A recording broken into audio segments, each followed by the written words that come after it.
Hola a todos, bienvenidos a esta nueva explicación. Hoy vamos a sumergirnos en un tema que, la verdad, es fascinante. Imagínense por un momento qué pasa exactamente cuando los auditores informáticos entran en acción. Bueno, en este análisis vamos a desglosar los manuales oficiales para enfocarnos en la fase absolutamente crítica de cualquier revisión tecnológica, la fase de ejecución. Piénsenlo como el trabajo de campo de un detective digital. Es ese instante exacto donde la teoría se queda en el papel y el investigador empieza a buscar pistas reales dentro de los servidores, las bases de datos y los sistemas que mantienen viva a una organización. Así que vamos a descubrir cómo lo hacen. Para que tengamos un mapa mental súper claro de esta explicación, vamos a cubrir 5 puntos. Primero, el reloj de la ejecución. Segundo, los 3 tipos de pruebas. Tercero, el plan maestro. Cuarto, la recopilación de las pistas. Y para cerrar, la confrontación. Empecemos directamente con el punto número 1, el reloj de la ejecución. Entrando de lleno en esto, hay que entender que un detective digital no tiene todo el tiempo del mundo. Para nada.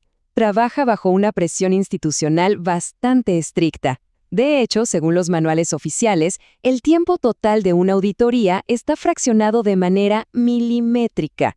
Fíjense que la fase de ejecución en sí misma representa exactamente el 40% del tiempo total del proyecto. Pero, y aquí viene lo interesante, ese bloque se divide de una forma muy particular.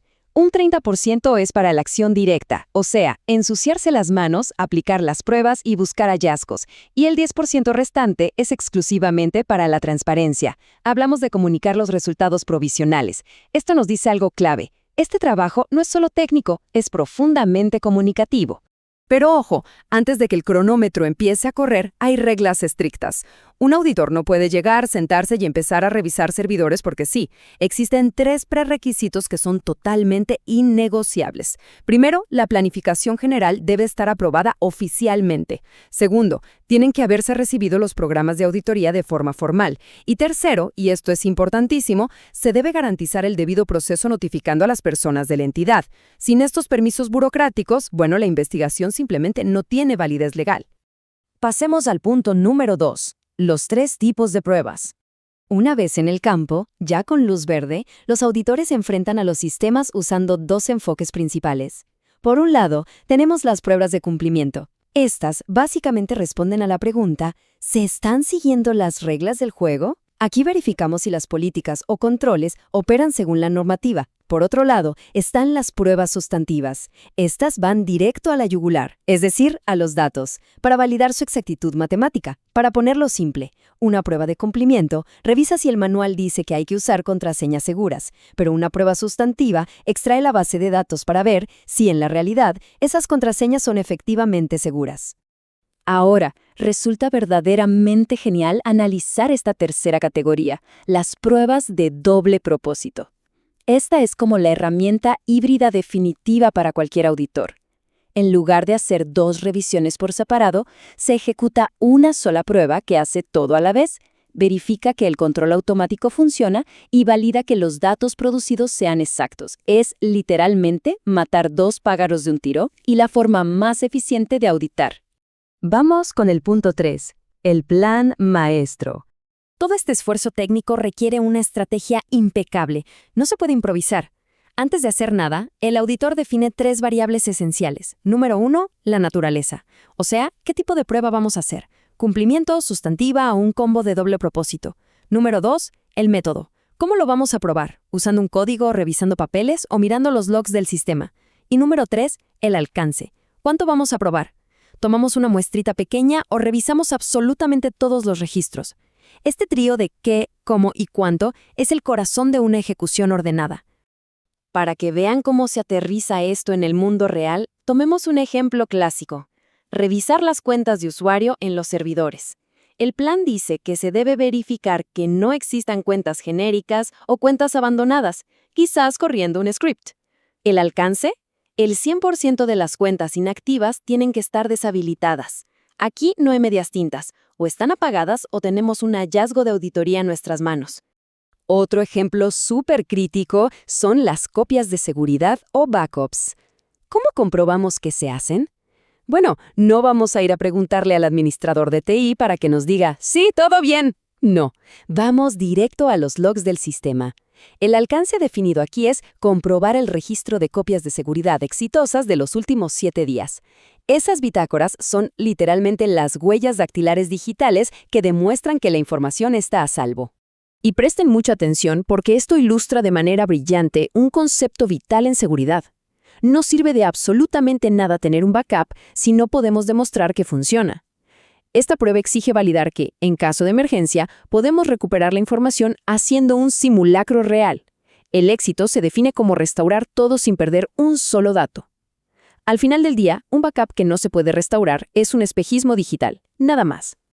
Todo lo que acabamos de conversar se plasma en un documento final importantísimo, el formato de plan de pruebas de auditoría informática. Este documento agrupa el objetivo, la matriz detallada de pruebas, un cronograma con fechas y, por supuesto, los recursos que necesitamos, ya sean recursos humanos como el auditor líder o tecnológicos como permisos en servidores. Es como una partitura musical perfecta que todo el equipo tiene que seguir al pie de la letra. Llegamos así al punto número 4, recopilando las pistas.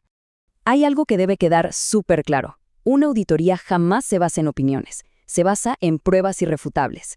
El estándar legal dicta que la evidencia tiene que ser 3 cosas: suficiente, competente y pertinente. Suficiente significa que tenemos las pruebas necesarias para convencer a cualquiera. Competente significa que la prueba es confiable. Un reporte automático pesa 1000 veces más que la palabra de alguien. Y pertinente significa que tiene que ver exactamente con lo que estamos evaluando. Si la prueba falla en alguna de estas 3, el hallazgo se desmorona. Pero, ¿qué aspecto tienen estas evidencias? Bueno, los tipos más comunes que se recolectan incluyen los registros de acceso, para saber quién entró y a qué hora.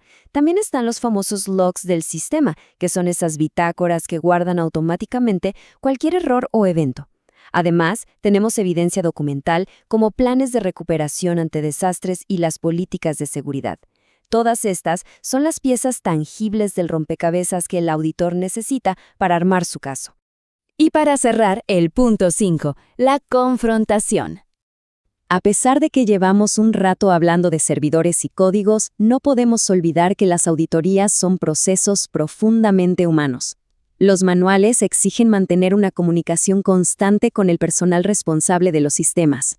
Esto es el debido proceso. Significa que siempre se les debe dar la oportunidad de presentar justificaciones o documentos adicionales.